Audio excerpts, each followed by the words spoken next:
डर का होना बहुत जरूरी है। ये डर भी अपने आप में एक मोटिवेशन है, क्योंकि जब आपके अंदर एक थोड़ा सा डर रहे ना, तो डर के भागिए मत। एक ऐसा डर जिसको आप लगे कि नहीं नहीं थोड़ा सा और करने की जरूरत है, फिर तो ये हम इसको क्रॉस कर जाएंगे यहाँ पर। तो लड़कों के अंदर ये डर बनाना भी जरूरी रहता है। और रही बात यूपीएससी वाले की, जो आपने बोला, बहुत सारे लड़के वेट कर रहे हैं यूपीएससी की, क्योंकि 2-2.5 लाख फीस सारे लोग एफोर्ड नहीं कर सकते। और हमारा वही रहता है, हम तो ज़्यादातर हमारे स्टूडेंट देखेंगे तो किसी के रिक्शा वाला, सब्जी वाला, यही लोग, इनको तो 2.5 लाख रुपया इनके पास पूरी संपत्ति नहीं होती है, फीस कहाँ से भरेंगे वहाँ पे, उसके बाद रहेंगे कहाँ से। तो ऑल ओवर इंडिया से, कश्मीर से कन्याकुमारी तक, गरीब से गरीब भी लड़का उसको पढ़ सकता है। यही कुछ 1000 रुपये मंथली, 12-14 हज़ार साल का पड़ेगा, खत्म हो जाएगा इतना में।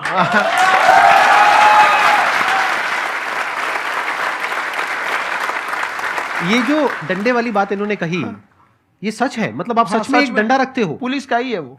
और मारते हो? हाँ, कि मतलब अगर कोई लड़की छेड़ता है या ऐसा कोई भी उल्टा पुल्टा काम पढ़ाई करता लिखाई है, कुछ भी गलती करेंगे तो पिटाएंगे वो यहाँ पे कैमरे पे, ऑन कैमरा, जैसा भी रहे, कुछ भी पिटाना तो उनको फिक्स है।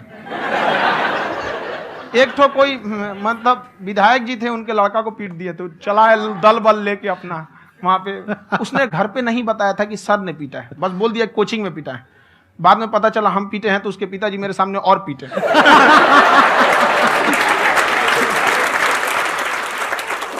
सर आपका सबसे बड़ा डर क्या है, आप दोनों का? फौजी को डरे नहीं लगता है, बाकी अफसर से पूछिए। आज के सेशन से पहले कोई डर नहीं था, लेकिन अब मुझे इनकी डंडे वाली कहानियां सुन करके डर लग रहा है कि कहीं मैंने गलती से कुछ बोल दिया और इन्होंने कहीं पीछे कुछ रखा हुआ है, और यहीं आ करके अगर इन्होंने मेरी पिटाई कर दी तो बहुत बुरा हो जाएगा। तो इसलिए हमको थोड़ा डर लग रहा है।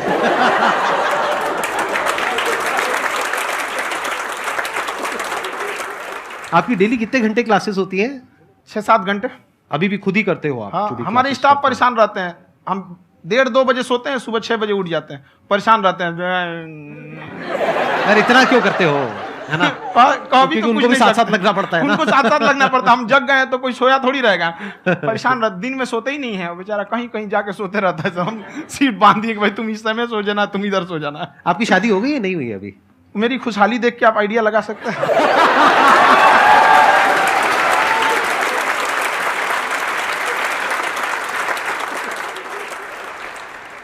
First of all I would like to say sir thank you so much to you and to your team कि आपने मुझे यहाँ आने का मौका दिया। एंड सर अब तक मैंने आपको सिर्फ फ़ोन या लैपटॉप में ही देखा है दोनों को, आज फर्स्ट टाइम लाइव देख रही हूँ तो बहुत अच्छा लग रहा है। तो मेरा क्वेश्चन ये है सर आपसे, जब हम लाइफ में कोई डिसीज़न लेते हैं कि हमें ये पर्टिकुलर चीज़ करनी है, और क्योंकि हम डिसीज़न लेते हैं तो हमारी आदत है कि पहले हम 4 लोगों से पूछते हैं कि तू बता तेरी क्या राय है, तू बता तेरी क्या राय है। तो उनमें से अगर कोई हमें कह देता है कि ये बेकार डिसीज़न है मत कर, तो हमारा माइंड कहीं ना कहीं डाइवर्ट होने लगता है और उसकी वजह से हम अपना डिसीज़न चेंज कर देते हैं।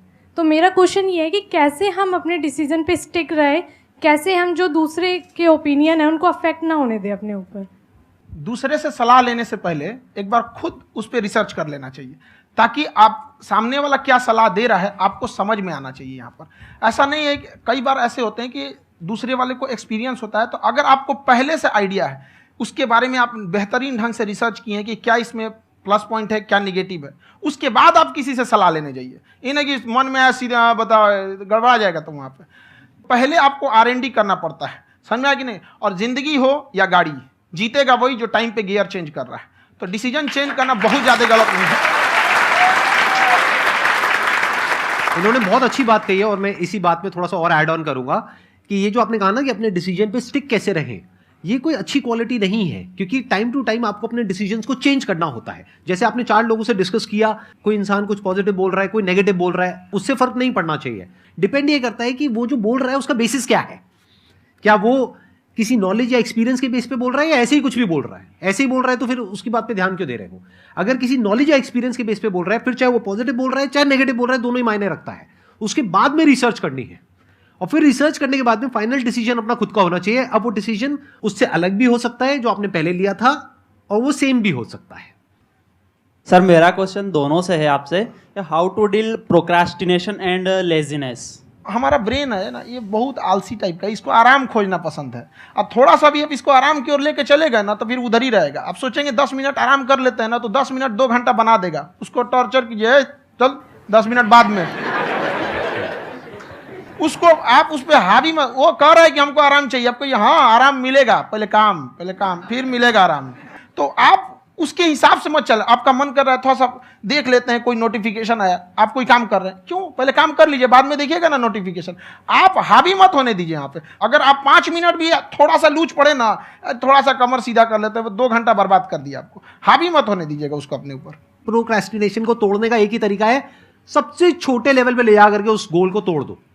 यानी वो गोल बहुत बड़ा है, उसको ब्रेक डाउन करो, उसके सबसे पहले स्टेप पे आ जाओ कि उसको अचीव करने का सबसे पहला स्टेप क्या है। जैसे गाड़ी चलाना सीखना है, उसका सबसे पहला स्टेप क्या है। अगर घर में कोई नहीं है सिखाने वाला या सिखाने वाली, तो बाहर जा करके जो गाड़ी का ड्राइविंग स्कूल है उधर जा करके पैसे दे दो। अब फंस गए ना, तो फंसा दो अपने आप को। दिमाग ये लगाओ कि अपने आप को कैसे फंसाया जाए। जब हम फंस जाते हैं ना, तो फिर हमको वो काम करना ही पड़ता है। Then there is no looking back. जब तक आप सोच रहे हो तब तक सोच रहे हो, उसको बोलते हैं पैरालिसिस ऑफ एनालिसिस, कि आप सोचते चले जा रहे हो अपने माइंड में, मैं ये करूंगा वो करूंगा वो करूंगा वो करूंगा, और प्रोक्रेस्टिनेट हो रहा है, वो चीज टलती चली जा रही है। तो उसको छोटे से छोटे लेवल पे ब्रेक डाउन करके उसको कर दो, दैट इज नंबर 1। और जैसे ही करना शुरू करते हो, कोशिश करो कि उसको जब तक कि आप सही से नहीं कर लेते हो, उसको छोड़ना नहीं है, तो आपकी लेजीनेस भी खत्म हो जाएगी। कई लोगों को तो हमने देखा है, जो सप्ताह में कुछ भी नहीं करता, वो भी संडे को आराम कर रहा है।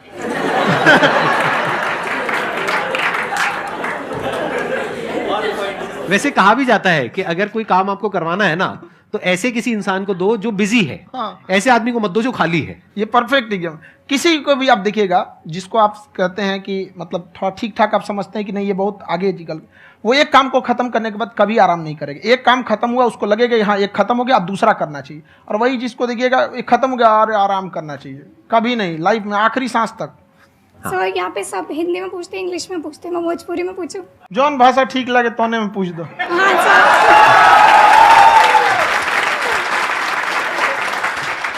सर ये पूछे के चाहते नहीं कि जैसे हमने के पढ़ाई करे निशान, तो कभी कभी डेली टारगेट्स जो होला वो कंप्लीट ना होला। अगर टारगेट्स कंप्लीट भी होला तो फिर ऐसा इरिटेशन या फिर वो एंजाइटी या फिर कि और करना है या फिर अभी नहीं हुआ, वो चीज़ हमेशा रहेला। तो वो कम कैसे करल जाए? देखिए टारगेट्स को ना हम लोग को एक अपने हिसाब से पहले फिट करना चाहिए।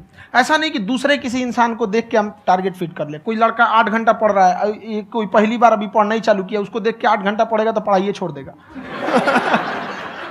तो आप अपनी क्षमता के हिसाब से देखिए कि आप कितना पढ़ सकते हैं। अगर आपने एक घंटे को बना लिया कि हम 1 घंटा पढ़ सकते हैं, अगले 1 हफ्ते तक उसको सस्टेन रखिए।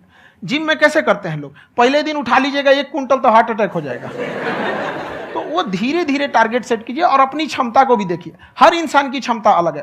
कंगारू को देख के हाथी छलांग मारेगा, पैर तोड़ के बैठ जाएगा।